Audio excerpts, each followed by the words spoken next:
నమస్కారం. అధిక పంట దిగుబడులకు సాగులో ఆచరించవలసిన మేలైన యాజమాన్య పద్ధతులతో పాటు సాగు ఖర్చులు తగ్గించే ఆధునిక సాంకేతిక పరిజ్ఞానాన్ని అన్నదాతలకు చేరవేస్తూ వారి అభ్యున్నతి ధ్యేయంగా ముందుకు సాగుతున్న వ్యవసాయ సమాచారానికి స్వాగతం. ఈనాటి కార్యక్రమంలోని ముఖ్యాంశాలు: డ్రిప్ ఇరిగేషన్పై అవగాహన సదస్సు, మల్లె తోటల సాగులో రైతు అనుభవం, మార్కెట్ సమీక్ష, ఇంకా మార్కెట్ ధరలు, వాతావరణ సూచనలు ఉంటాయి.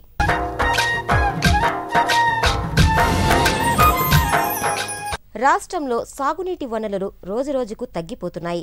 భూగర్భ జలాలు కూడా తగ్గిపోతున్నాయి. ఉన్న కొద్దిపాటి నీటిని సక్రమంగా వినియోగించుకుంటేనే రాబోయే తరాల వారి మనుగడ సాగుతుంది.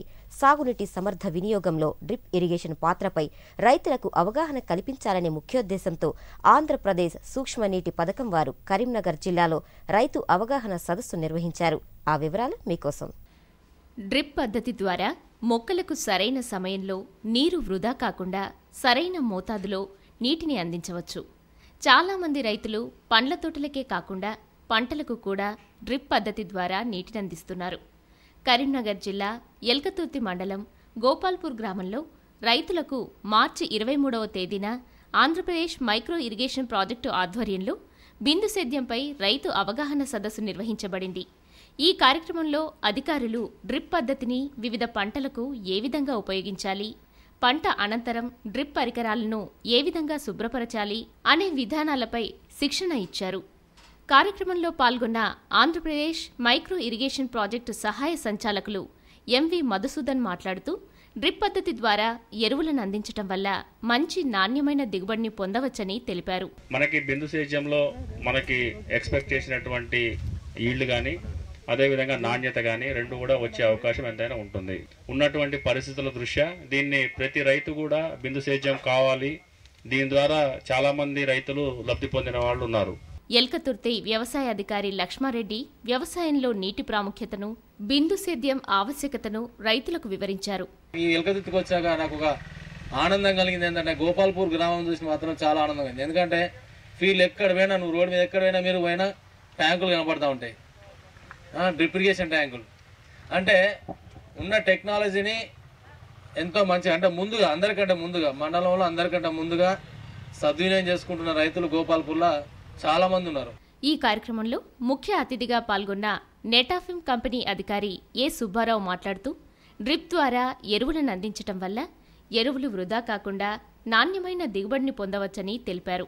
అనంతరం డ్రిప్ ప్రాముఖ్యతను పవర్ పాయింట్ ద్వారా రైతులకు వివరించారు.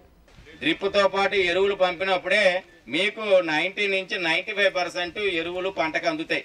100% పంటకు వెళ్తాయన్న ఆశ్చర్యపోవక్కర్లేదు. ఎందుకంటే నేను అడుగు లోతులో కావాలంటే అడుగు లోతులో ఆపుతాను, 20 సెంటీమీటర్లో కావాలంటే 20 సెంటీమీటర్లో ఆపుతాను. వృధాగా నీళ్లతో పాటు ఇవ్వను, తక్కువ మోతాదు ఎక్కువ సార్లు ఇస్తాం. మీకు వేస్ట్గా పోయే ఎరువులు కూడా పంటకు వెళ్ళాయి. 10 క్వింటాలు వచ్చింది 15 వస్తుంది, 15 వచ్చేది 20 క్వింటాలు వస్తుంది.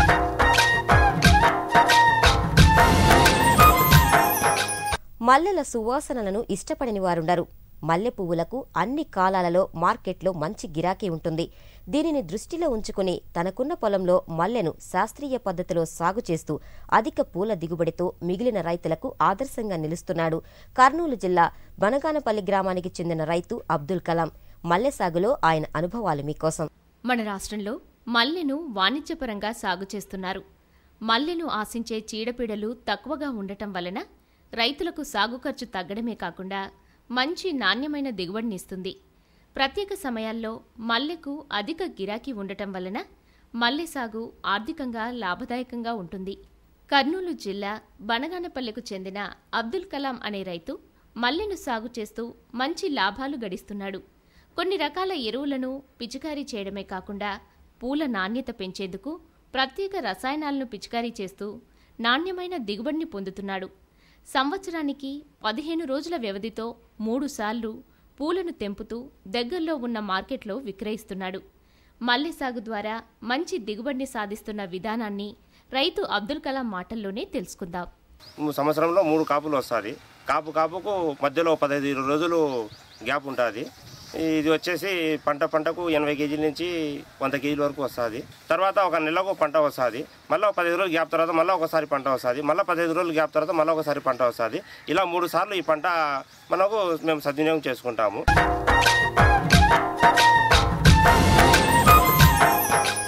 మార్కెట్ సమీక్ష. అనంతపురం పాత ఊరు కూరగాయల మార్కెట్ తాజా కూరగాయలతో నిండుగా కళకళలాడుతోంది. పచ్చిమిర్చి, ఉల్లిపాయలు, అల్లం, బంగాళదుంపలు, చిక్కుడు, బీట్రూట్, క్యారెట్, ములగకాడలు, నిమ్మకాయలు రాసులుగా పోసి అమ్ముతున్నారు. బెండ, బీర, క్యాప్సికం, గోరుచిక్కుడు, చిక్కుడు, బీన్స్, కొత్తిమీర, మామిడికాయలు, సొరకాయలు, ముల్లంగి, కీరదోస మార్కెట్లో విరివిగా లభ్యమవుతున్నాయి. బంతిపూలు, కనకాంబరాలు తాజాగా అమ్మకాలకు సిద్ధంగా ఉన్నాయి. విశాలమైన మార్కెట్ ప్రాంగణం వర్తకులు, వినియోగదారుల రద్దీతో ఎంతో సందడిగా ఉంది. మార్కెట్లో 250 మంది చిల్లర వ్యాపారులు జీవనం సాగిస్తున్నారు.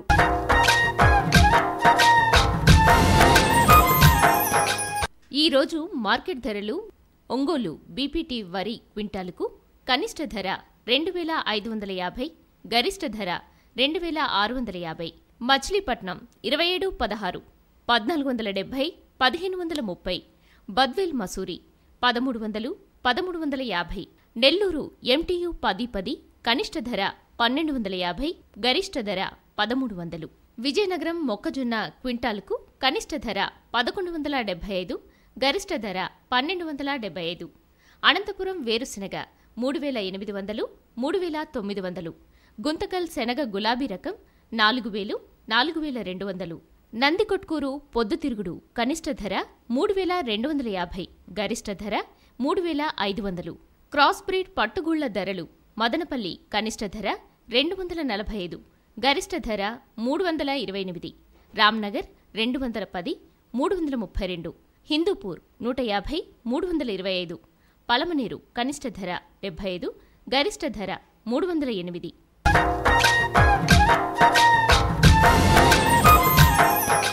హైదరాబాద్ వాతావరణ కేంద్రం అందించిన సమాచారం ప్రకారం పగటి ఉష్ణోగ్రతలు 33 నుంచి 40 డిగ్రీల సెల్సియస్ మధ్య, రాత్రి ఉష్ణోగ్రతలు 20 నుంచి 27 డిగ్రీల సెల్సియస్ మధ్య నమోదయ్యే సూచనలున్నాయి. వ్యవసాయ సమాచారం ఇంతటితో సమాప్తం. నమస్కారం.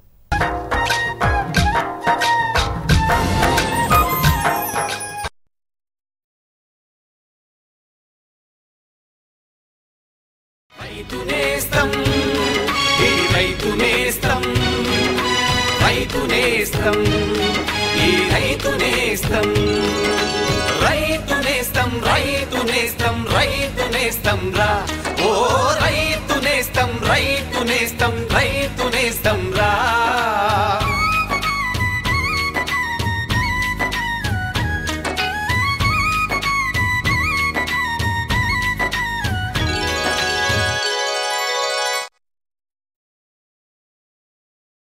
దేశ ఆర్థికాభివృద్ధి సక్రమంగా జరిగి ప్రగతి పదంలో ముందుకు నడవాలంటే దేశ వ్యవసాయ రంగం పటిష్టంగా ఉండాలి. అందుకు రైతన్నను సంసిద్ధం చేస్తూ నిత్యం పలు అంశాలలో రైతును నిష్ణాతుడిని చేయడమే ముఖ్యోద్దేశంగా కొనసాగుతున్న రైతు నేస్తానికి స్వాగతం.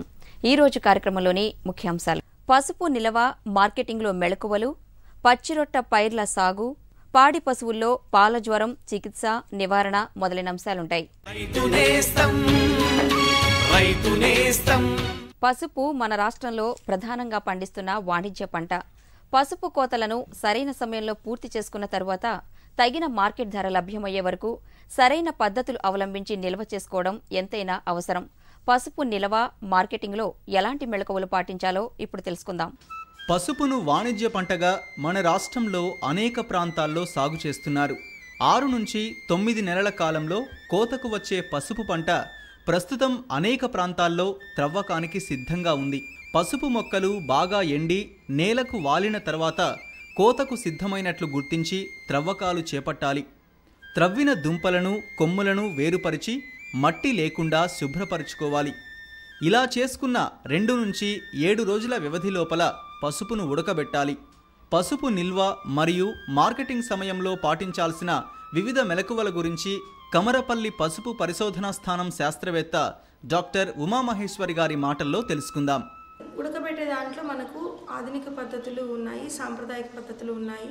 మనకు ఆధునిక పద్ధతులలో డ్రమ్ములలో మనము ఆవిరి యంత్రాలతో మనము పసుపును ఉడకబెట్టే పద్ధతి ప్రస్తుతము రైతులు పాటిస్తున్నారు. ఈ పద్ధతిలో మనము తక్కువ లేబర్ ఖర్చు అవుతుంది, తక్కువ సమయంలోనే మనం ఎక్కువ పసుపును మనం ఉడకబెట్టేదానికి అవకాశం ఉంది. ఇలా ఉడకబెట్టేటప్పుడు మనము తగు జాగ్రత్తలు తీసుకోవాలి. తల్లి దుంపలను కొమ్ములను విడివిడిగా మనం ఉడకబెట్టవలసిన అవసరం ఉంది. సమంగా ఉడకబెట్టిన తర్వాత వాటిని మనము చదునైన ప్రదేశాలలో శుభ్రపరిచి వాటిలో మనము ఆరబెట్టాల్సిన అవసరం ఉంది. ఇలా పసుపును ఆరబెట్టేటప్పుడు కూడా మరీ పలుచగా వేయకుండా మరీ మందంగా పలచకుండా మనము వాటిని మీడియం సైజులో మనం ఆరబెట్టినట్లయితే సూర్యరశ్మి గాలి వెలుతురు వాటికి సరిగా వచ్చి సమంగా ఎండేదానికి అవకాశం ఉంది. పసుపు మనకు సుమారు 10 నుంచి 14 రోజుల లోపల ఎండడం అనేది జరుగుతుంది. ఇలా ఎండబెట్టేటప్పుడు మనము వాటిని మధ్యాహ్నం పూట కిందకి పైకి మలిపినట్లయితే అవి సమంగా ఎండేదానికి అవకాశం ఉంది. ఇలా పసుపు ఎండిన తర్వాత వాటిలో నీటి శాతం తక్కువ 8% మాయిశ్చర్ ఉండేటట్టుగా చూసుకొని పాలిషింగ్ చేసుకున్నట్లయితే మనకు ఆకర్షణీయమైన రంగు వచ్చి మనకు మార్కెట్లో మంచి ధర వచ్చేదానికి అవకాశం ఉంది. ఇప్పుడు దీనికి మనకు పాలిషింగ్ డ్రమ్స్ అనేవి ఉన్నాయి. వీటిలో పాలిషింగ్ డ్రమ్స్లో మనము పసుపు కొమ్ములను వేసేసి వాటిని పాలిషింగ్ చేస్తూ ఇంకా 80% పాలిషింగ్ అయిపోయిన తర్వాత కొంచెం నీటిలో కొంచెం పసుపు పొడిని కలిపి పాలిషింగ్ డ్రమ్లో చిలకరించినట్లయితే పసుపుకు మంచి ఆకర్షణీయమైన రంగు వచ్చి మనకు మంచి నాణ్యమైన దిగుబడి రావడం వల్ల మనకు మంచి మార్కెట్లో మంచి ధర వచ్చేదానికి అవకాశం ఉంది. ఈ పసుపును ఉడకబెట్టేటప్పుడు కానీ పసుపును పాలిషింగ్ చేసేటప్పుడు కానీ ఎక్కువ రంగు రావడానికి మనము కృత్రిమమైన రంగులను మనము కలపకూడదు. ఇలా కృత్రిమమైన రంగులు మనం కలిపి ఎక్కువ ఆకర్షణీయంగా తయారు చేసినందువల్ల దానివల్ల మనకి ఏమీ ఉపయోగం ఉండదు. ఎందుకంటే కొన్ని దేశాలు ఈ కృత్రిమమైన రంగులను నిషేధించడమైనది. ఇలా కృత్రిమమైన వ్యర్థ పదార్థాలు దాంట్లో ఏమన్నా ఉండేటట్లయితే మనం ఎగుమతి చేసిన పదార్థాలలో వారు మొత్తానికే మనకు తీసుకోకుండా అంటే వాటిని బ్యాన్ చేసినట్టుగా చేస్తారు. అందువలన మనము పసుపును ఉడకబెట్టేటప్పుడు కానీ దాంట్లో ఎటువంటివి కలపకూడదు. పేడ నీళ్ళని అవి ఇవి కలుపుతూ ఉంటారు. అలా ఏమి కలగకూడదు. శుభ్రమైన నీటిలో పసుపుని ఉడకబెట్టాలి. ఇలా మనం పాలిషింగ్ చేసినటువంటి పసుపును శుభ్రమైన గోనె సంచుల లోపల ఒక పూత ఉండేటటువంటి శుభ్రమైన గోనె సంచులను తీసుకుని అందులో పసుపును నిల్వ చేసి వాటిని జాగ్రత్తగా మనము మార్కెటింగ్ చేయవలసిన అవసరం ఉంది. మనం ఈ పసుపుని నిల్వ చేయాలనుకుంటే 4x3x2 మీటర్ల సైజు గుంతలను తీసుకుని ఆ గుంతల్లో వరి పొట్టు వాటితో అడుగు భాగము పక్కలు వాటిని వేసేసి వరి పొట్టుని దాని మీద ఏదైనా బోదెలు లేకపోతే ఈత చేపలతో కానీ పరిచి వాటి మీద పసుపుని శంఖాకారం కుప్పలలో ఉంచి వాటిని మళ్ళా ఆకులతో అలా కప్పి ఉంచినట్లయితే మనము పసుపును నిల్వ చేసుకోవచ్చు. ఇట్లా ఈ కుప్పల మీద మనము ఎండుటాకులు ఇవి వేసి లేకుంటే పేడ కానీ ఎర్రమట్టితో కానీ అలికినట్లయితే వాటిని మనము నిల్వ ఉంచుకొని చీడపీడల సమస్య నుంచి తట్టుకోవచ్చు. ఇలా కాకుండా మనం విత్తన పసుపును నిల్వ చేసుకోవాలనుకుంటే మంచి చల్లని నీడ ప్రదేశాలలో కానీ పాకల్లో కానీ కొట్టాల్లో కానీ మనము కింద బాగా ఇసుక అవి పరిచి దాని మీద నీరు చిలకరించి వాటి మీద వరిగడ్డి కానీ వరి పొట్టు కానీ ఇవి వేసి వాటి మీద పసుపుని శంఖాకారపు కుప్పలలాగా ఉంచి దాని మీద ఏదైనా ఎండుటాకులు బాగా మందంగా కప్పి ఉంచి పేడతో కానీ ఎర్రమట్టితో కానీ అలికేసినట్లయితే మనకు తొలకరి వర్షాలు పడగానే ఇవి బాగా మొలకలు వచ్చి మనకు మంచి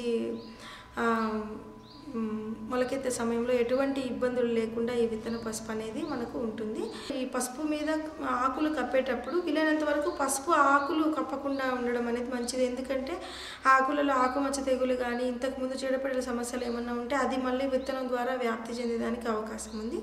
కాబట్టి వేప ఆకులు ఇలాంటివి మనము బాగా మందంగా వాటి మీద పరిచి సూర్యరశ్మి అనేది దానికి తగలకుండా ఎండ అనేది ఉండకుండా విత్తన పసుపును మనము నిల్వ చేసుకోవాలి. ఇంకా మార్కెటింగ్ విషయానికి వస్తే మనకు ఈ మధ్య పసుపుకి బాగా అంతర్జాతీయంగా మనకు మంచి డిమాండ్ అనేది ఏర్పడింది. ఇలా ఎగుమతి చేసేటప్పుడు ముందుగా మన జాతీయ మార్కెట్ విభాగము దానికి గ్రేడింగ్ అనేది చేస్తారు. ఇది పరిమాణాన్ని బట్టి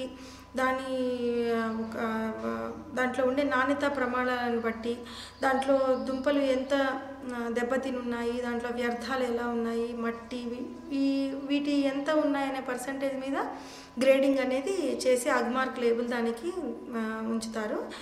ఈ విధంగా శాస్త్రవేత్తల సూచనల ప్రకారం పసుపు నిల్వ మరియు మార్కెటింగ్లలో తగిన మెళకువలు పాటిస్తే పసుపు నాణ్యతను కోల్పోకుండా మంచి మార్కెట్ ధరను పొందవచ్చు.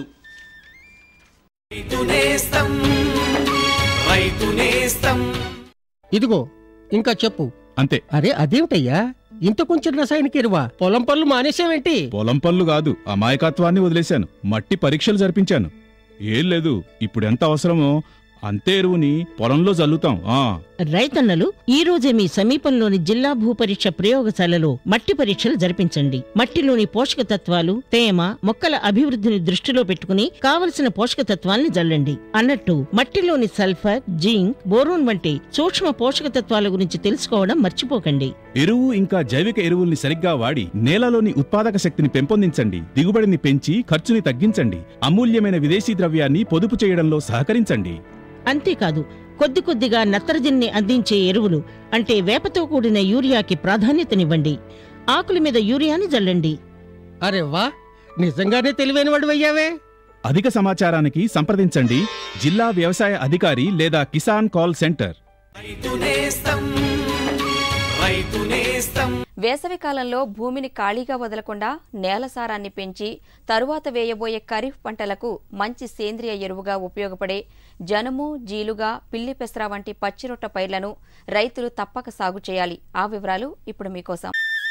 ఈ మధ్యకాలంలో మన రైతాంగం రసాయన ఎరువుల్ని విచ్చలవిడిగా వాడుతూ సేంద్రియ ఎరువుల్ని పూర్తిగా నిర్లక్ష్యం చేస్తున్నారు. దీనివలన భూమిలో కర్బన పదార్థం త్వరగా అంతరించిపోవడంతో పంట చేలు నిస్సారంగా మారుతున్నాయి.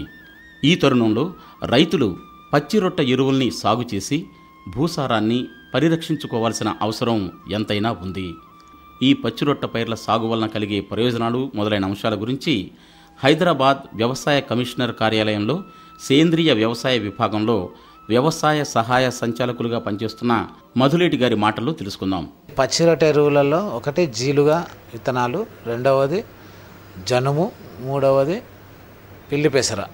ఈ 3 రకాలైనటువంటి పచ్చిరొట్ట విత్తనాలను మన రాష్ట్ర వ్యవసాయ శాఖ తరఫున సబ్సిడీ పైన కూడా మనము రైతులకు ఇస్తూ ఉన్నాము.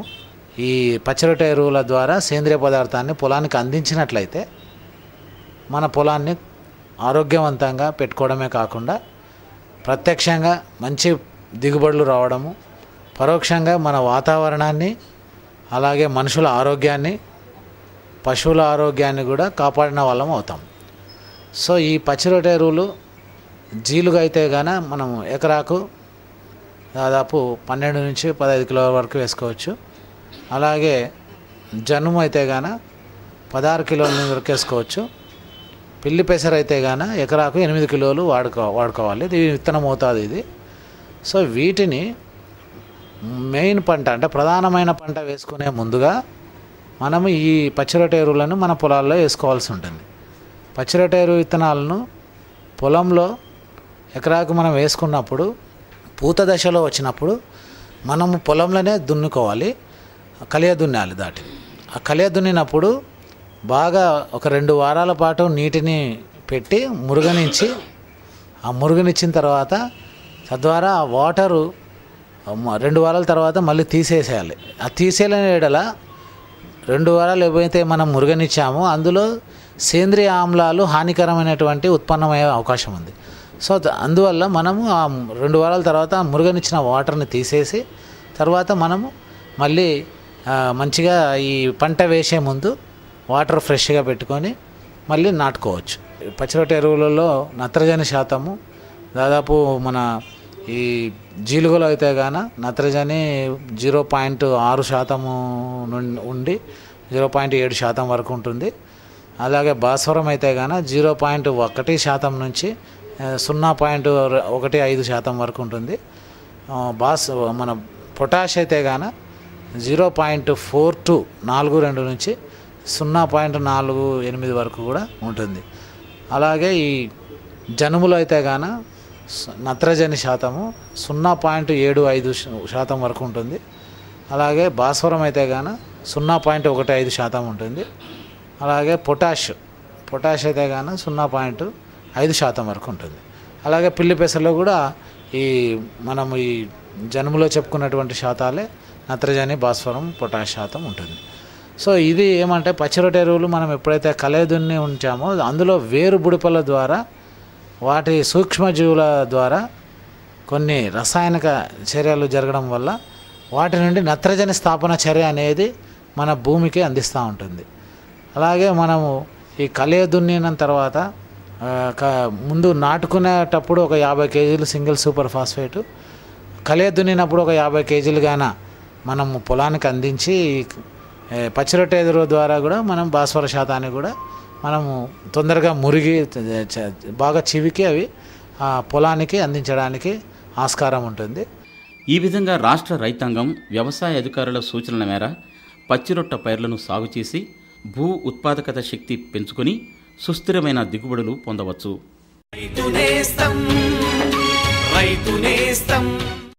పాడి పరిశ్రమ నిర్వహణలో పశువుల ఆరోగ్య సంరక్షణ ఎంతో ముఖ్యమైనది. పశువుల్లో బ్యాక్టీరియా వల్ల తరచుగా సంభవించే పాల జ్వరం పాల దిగుబడిపై గణనీయమైన ప్రభావం చూపుతుంది. పశువుల్లో పాల జ్వరం నివారణ, చికిత్సా విధానాలను ఇప్పుడు చూద్దాం. అధిక పాలసార గల పాడి పశువుల నుండి ఆశించిన స్థాయిలో పాల దిగుబడి సాధించాలంటే వాటి పోషణతో పాటు ఆరోగ్య సంరక్షణలో తగిన మెళకువలు పాటించాల్సిన అవసరం ఎంతైనా ఉంది. పశువుల శరీరంలో కాల్షియం, ఫాస్ఫరస్ పోషకాలు 2:1 నిష్పత్తిలో ఉంటాయి. అధిక పాలసార గల పాడి పశువులలో రక్తంలో కాల్షియం మోతాదు తగ్గినప్పుడు పాల జ్వరం కలుగుతుంది.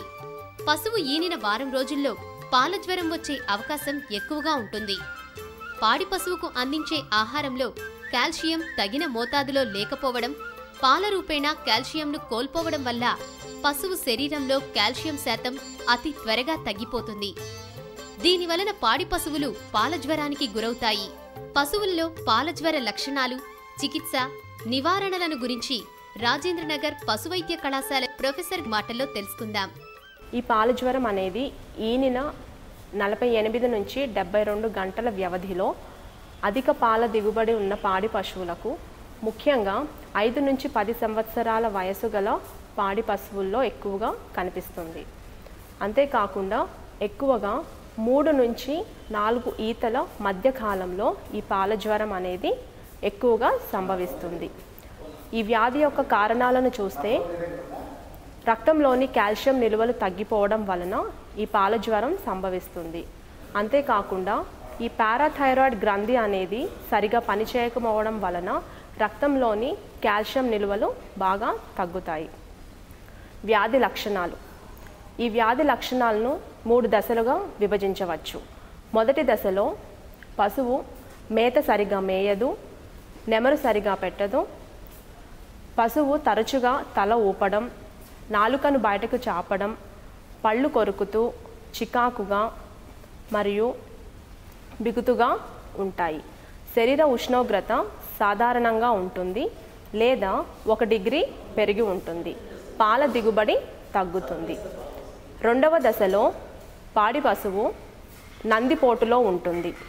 తలను పొట్టపై డొక్కపై ఆనించి మగతగా పడుకొని ఉంటుంది. శరీర ఉష్ణోగ్రత సాధారణ స్థాయి కంటే తక్కువగా ఉంటుంది. అందువలన కాళ్ళు, శరీరం అంతా కూడా చల్లబడి ఉంటుంది.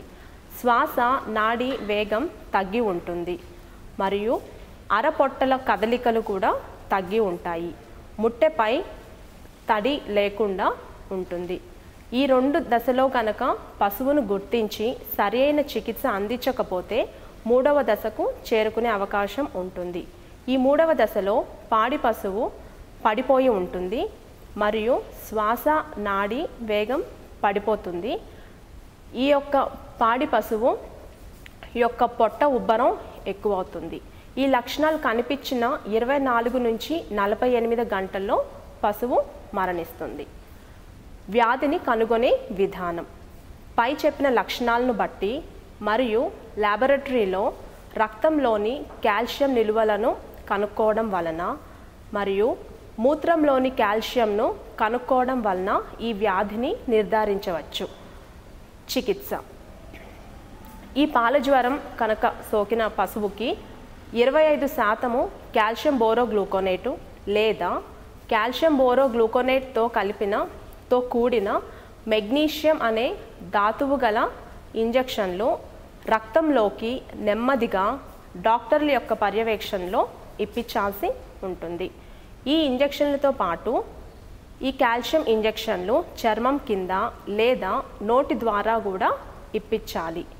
ఈ ఇంజెక్షన్లు చాలా నెమ్మదిగా ఇప్పించాలి, లేదంటే పశువు చనిపోయే అవకాశం ఎక్కువగా ఉంటుంది. నివారణ, చికిత్స కన్నా నివారణ మేలు. పాడి పశువులు చూడిగా ఉన్నప్పుడు వాటికి ఇచ్చే దానాలో సరిపడ కాల్షియం ఉందా లేదా చూసుకోవాలి. దీనికి తోడుగా మొదటి ఈతలో కనుక లేదా కిందటి ఈతలో కనుక ఆ పాడి పశువుకు పాలజ్వరం సోకినట్లయితే అధిక సారగల ఈ పాడి పశువుకు పాలజ్వరం నివారణ భాగంగా కాల్షియం జెల్ అనేవి త్రాగించాలి. ఈ కాల్షియం జెల్ అనేవి ఈనక 24 గంటల ఈనక ముందు, ఈనిన వెంటనే మరియు ఈనిన 12 గంటల తర్వాత త్రాగించాలి. పాడి పశువులు ఈనిన వెంటనే ముర్రు పాలను మొత్తంగా పిండకుండా దూడకు సరిపడా అన్న తాగిచ్చి వదిలేయాలి. ఈ విధంగా పశుపోషకులు పాడి పశువుల పోషణ, ఆరోగ్య సంరక్షణలో తగిన మెళకువలు పాటిస్తే పాలజ్వరాన్ని నివారించుకొని ఆశించిన అధిక పాల దిగుబడి పొందవచ్చు.